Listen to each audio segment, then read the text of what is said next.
Okay, further to yesterday's discussion of third register E fingerings on English 8-key simple system flutes from the 19th century, I thought I'd do a little demonstration. I've got 5 flutes in front of me.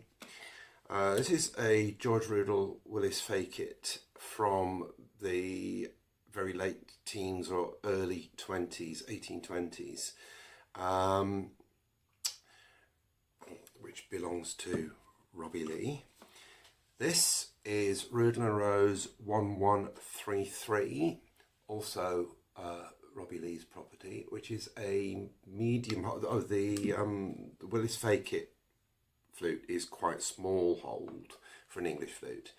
This is a medium large hold Rudall and Rose. The later added covered keys, I don't think they changed the tone hole sizes, but those aren't particularly relevant for the high E anyway. Well, I suppose the A hole comes into play. But anyway, I don't think those holes have been changed sizes. They just had pad seats cut. So that's a flute from probably the mid to late 1820s. Next is my own Rudall and Rose 2130, which is one of the B flat foot flutes, but again that doesn't particularly affect the high E. And this one I estimate was made in around about 1832 to 1833, give or take a year or so. Then Rudall and Rose, and that one's a small medium holes really. It's not the smallest holes that you find on Rudall and Roses, but it's certainly smaller than the previous boxwood one. This is Rudall and Rose 4683 with its own patent head on it. And again, this is a medium hold flute. And lastly, Rudall and Rose cart 6409. 4683 was made in the mid 1840s. Well, I usually reckon about 1843 to 4. So it's 10-11 years on from the previous one. And this is 6409, which we think was made in 1867, again give or take a year. And it's not the largest holes you ever find on Rudall and Roses, but it's large medium at least. So we have a selection of flutes from the early 1820s to the mid to late 1860s. And what I'm going to do, I'm going to initially do them completely closed up. Now, it's highly unlikely anybody ever played them completely closed up unless they were having to play very sharp of where they normally played. And very often the scale intonation is rather stretched on these flutes if you play them completely closed up. So it's not where you'd normally expect them to play, but it's their sharpest setting. We have no idea where the makers tried to tune, what settings makers tried to tune them. My suspicion is that they tweaked them to be as little out of tune as possible across the range of the tuning slide. I've got tuner here set, it's calibrated to 440. I think most of these are going to be above 440 with their closed setting. So what I'm going to do is I'll just play the G fingering initially, low G, to show you where they are against the tuner at the slide setting. And then I'll do octaves, 3 octaves on D and G to show that the octave intonation isn't way off. And then I'll do E fingerings, comparing fundamental middle registers with the various fingerings for the third register E. So, starting with the oldest flute, the George Rudall Willis fecit from around about 1820.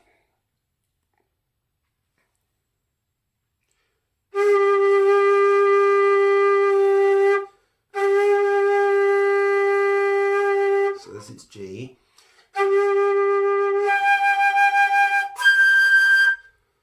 Octaves on G, octaves on D.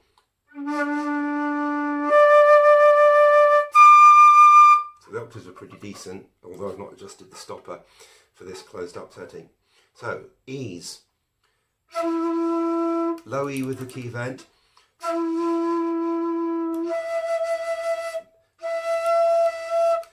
if you key vent the middle E on all these flutes, it's way sharp. So vented low E, unvented middle E. And then I'll start with the usual fingering chart, the Baroque E fingering. Then I'll do the later E fingering, 1 2 1 2 key 1. So the Baroque one is 1 2 2 3 E flat key. So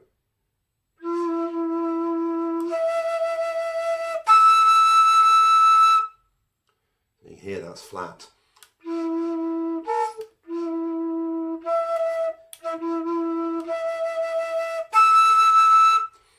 If I go to the other, the high fingering, a little sharp. It's not too bad actually on this flute. And then the alternatives, if I go from that 1 2 1 2 key 1 down to the fingering I usually find best, which is like the high E flat fingering but with left 3 raised, so it's 1 2 G sharp key 1 2 3 E flat key. So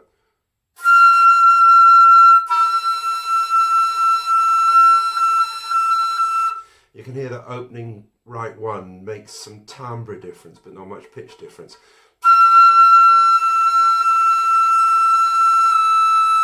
But when you drop the G sharp key shut, it goes way flat. So sharpest,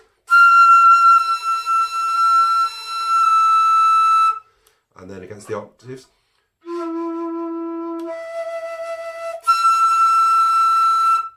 So that's perhaps still a little flat on this flute. So that's the closed up setting. And now if I open it about 7mm roughly, I haven't got the ruler to hand. Okay, that's 8mm, that'll do. So now, what pitch are we?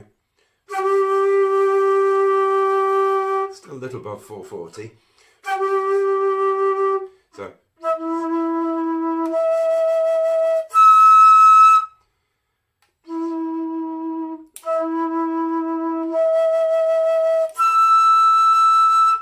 the 1 2 1 2 is actually quite good on this flute.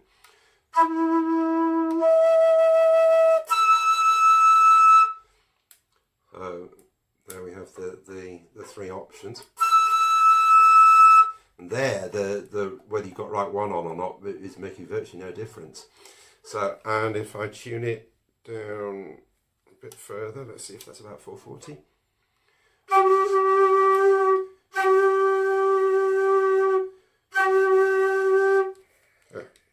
What am I doing?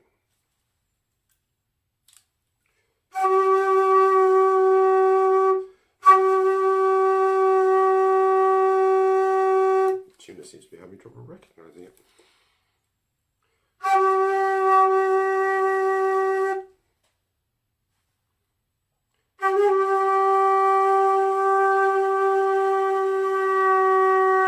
Oh, I'm flat. Ah. It's because I was reading the tuner in the video. Still flat. So I was a little flat 440 actually with that 8mm extension.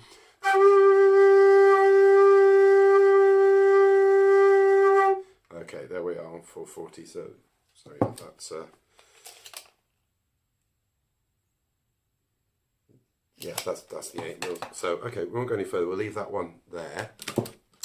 So next, 1133, made in, I haven't actually checked an estimate for this one, but I would think the mid to late 1820s. So closed up.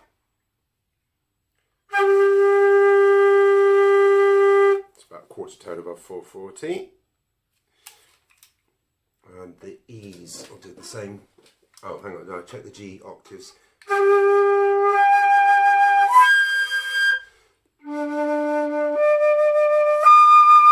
the D, so no massive octave distortion. So now the E's.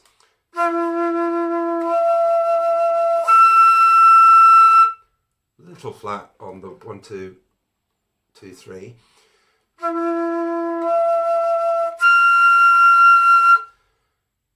Moderately sharp on the 1, 2, 1, 2.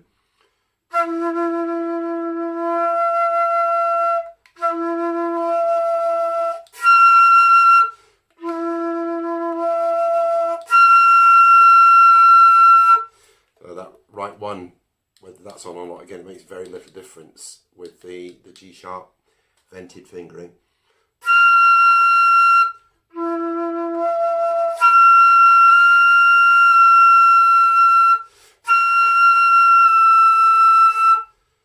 So I think that one's clearly best with the 1, 2, G sharp, 1, 2, 3, E flat, without right one. So again, we'll take this one down to an 8mm slide extension. Okay, that's about it. Let's see where we are pitch wise.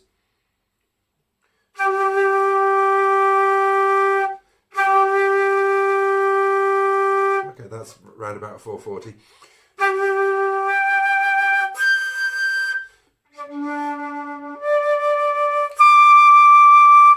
So again, no massive octave distortion. And now these E's. You can see how sharp it is if you vent the key. But flat if you don't vent the low one.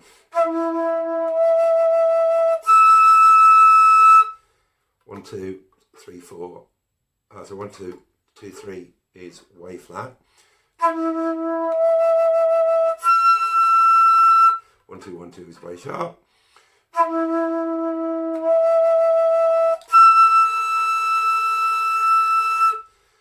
And my favourite fingering is pretty much bang on, maybe a hint sharp. So that's 1, 1, 3, 3. So now 2, 1, 3, 0. Closed up. Again, about a quarter tone above 440.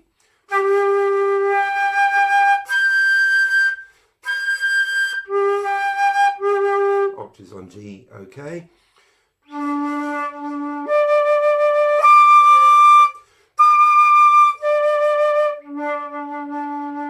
Maybe not so good on D, but not too far. So the E's.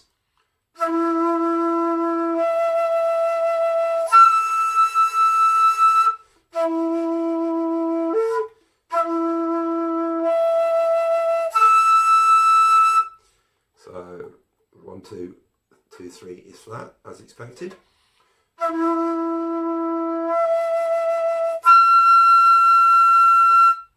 1, 2, 1, 2 is sharp.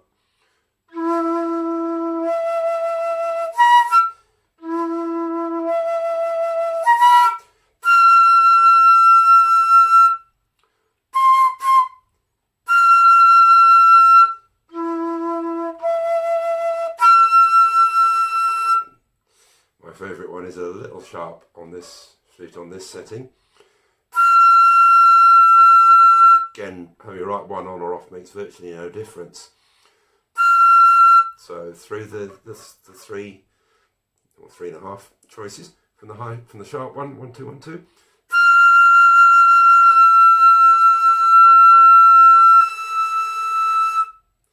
Okay, let's open it out 8mm again.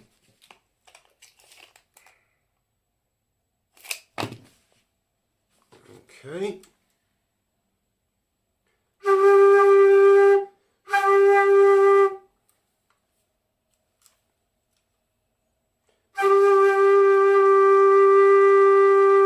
So again, that's around maybe just a little above 440.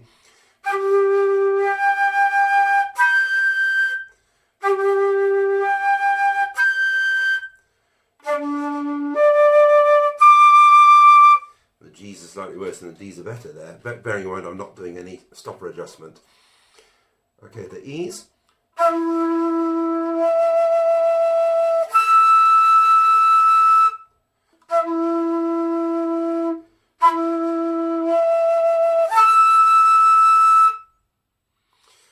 That's the 1 2 2 1 2 2 3 fingering.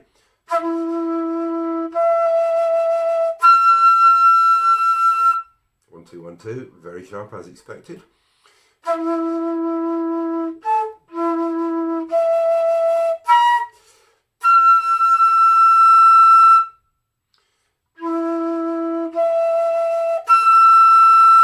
And the intermediate fingering is a bit sharp on this flute. So on this flute, it looks as though the 1 2 2 3 old orthodox fingering might not be the worst one.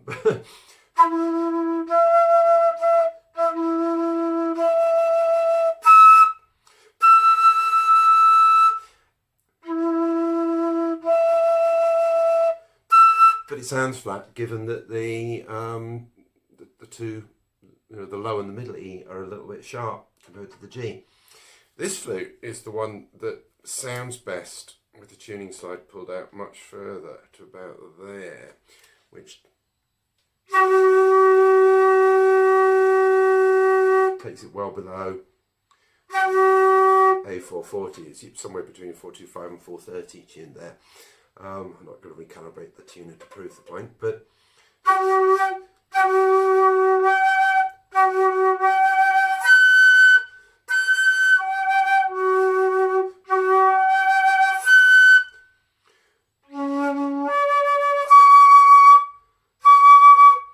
possibly needs the stopper pushed in a little bit. Those octaves, they're slightly narrow between the second and the third.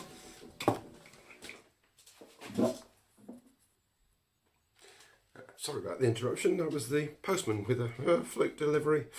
I haven't looked. Okay, so where was I? Yes, the E. So yes, the octaves, it perhaps needs the stopper pushed in a little bit to improve those octaves. But let's look at the E's without bothering with that.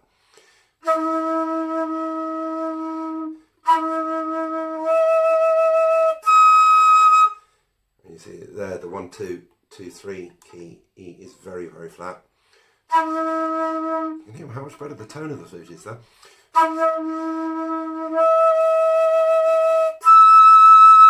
And the 1 2 1 2 is actually quite decent, I think.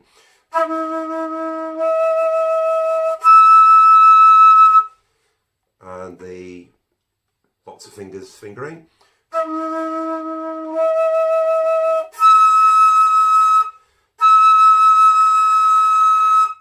A little flat.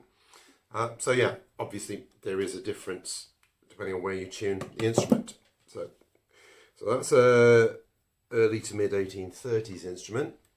Now we'll go for early to mid 1840s one. So this is 4683 with its patent head, all closed up. And of course the stopper in this one will adjust itself.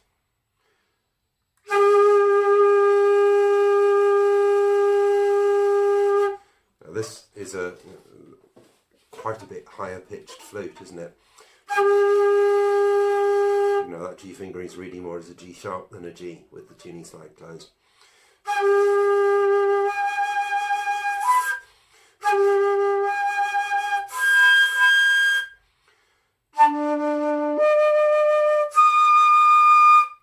So that's what the octaves are like. So now the E's.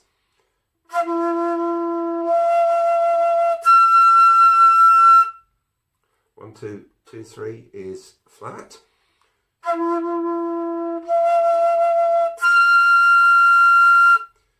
1 2 1 2 is sharp.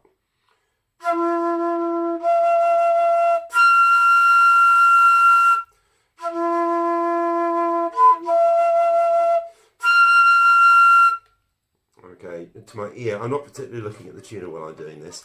To my ear, the intermediate fingering is the best one.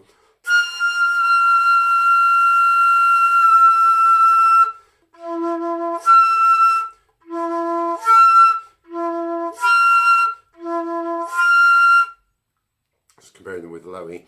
Okay, let's go out 8mm.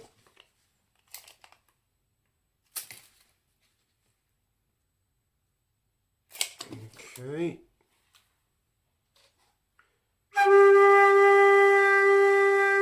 And we're still about a third of a semitone above 440 here, aren't we? Liz the tuner thinks it's a G, not a G sharp now, but we're still above 440.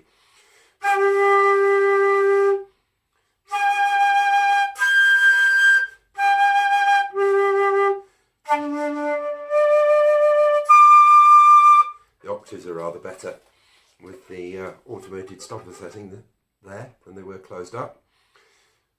E's. So the 1, 2, 2, 3 is now very flat.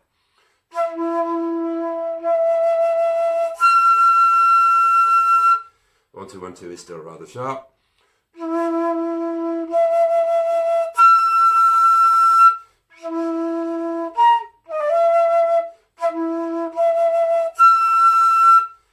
And the complex fingering is slightly sharp, but better. So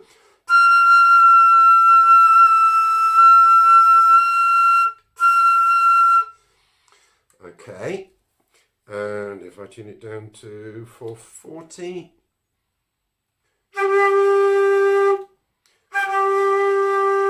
not quite there yet.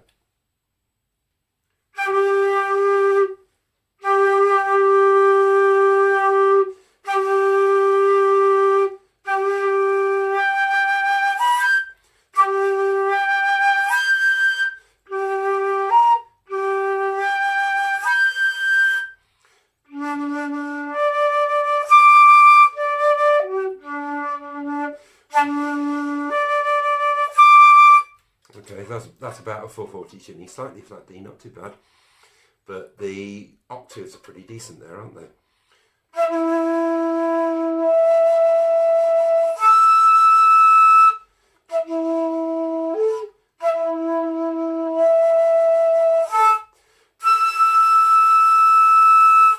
That 1, 2, 2, 3 key E is way flat. The 1, 2, 1, 2 is pretty sharp.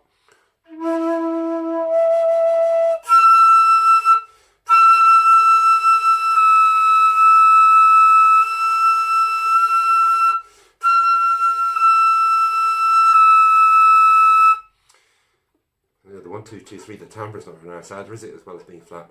The complex fingering definitely has the best timbre. It's a little sharp, but within lipability, I would think. So that's that one. And lastly, the most modern one, 6409, made in the mid to late 1860s. Again, registering as a G sharp, closed up, a flat G sharp.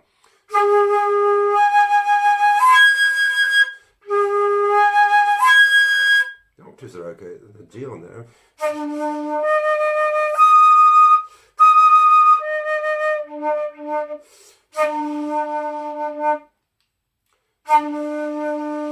Okay, so you've got quite a flat D there, but the octave not too bad. Oh, it's a bit E's.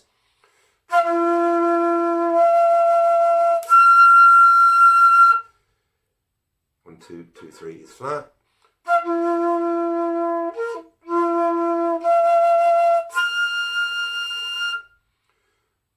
1, 2, 1, 2 is sharp.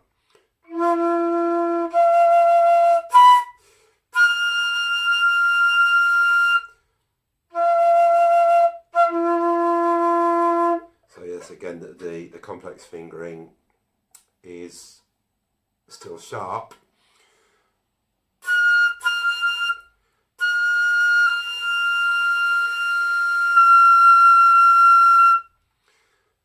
Okay, maybe with it closed up, the best of them might be the orthodox 1, 2, 2, 3 key setting. So we'll go for 8mm extension. I'm just measuring these to make sure I'm being reasonably consistent. Okay, so at 8mm.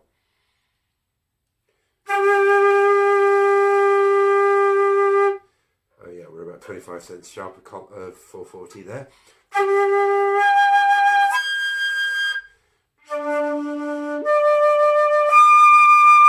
Octaves fairly decent on G and D.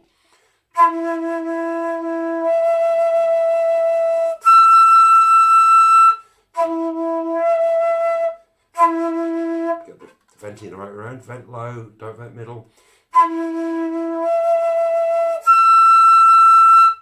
So the 1, 2, 3, 4 key is actually quite good there.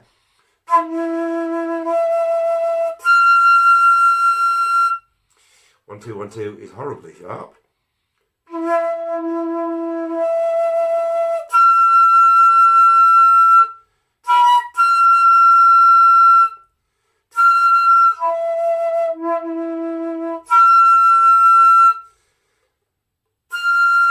So one going down through them from the sharpest. Again, the complex fingering has the nicest tone, but it is a little sharp. And again, if I find a 440 setting on this,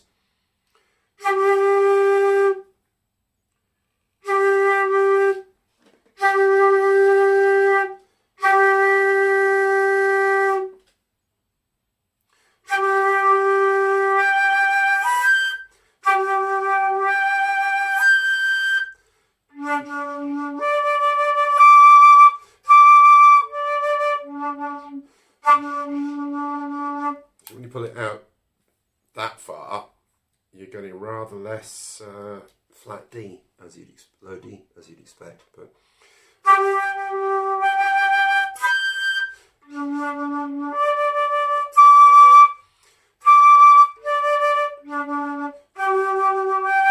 out too far. So this slight drawback to doing any of this sort of thing is consistency of embouchure.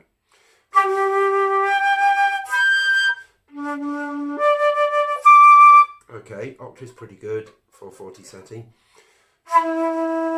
E's then. And there the 1, 2, 2, 3 is definitely flat compared to the lower fingerings.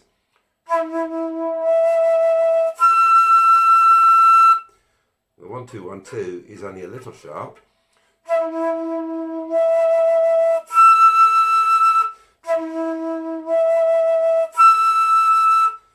And the complex fingering is definitely the best of them. A little sharper than the octaves below, but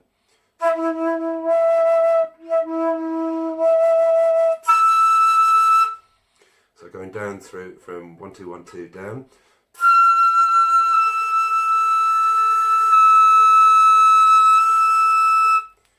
So there you have it. Selection of flutes across nearly 50 years. I think they're actually fairly consistent in how they behave with those E fingerings, but it does show there's some individual difference between them. I suppose the ultimate lesson is you have to tune your flute to your reference pitch you're playing at, and then you have to work out which is the best high E fingering to use.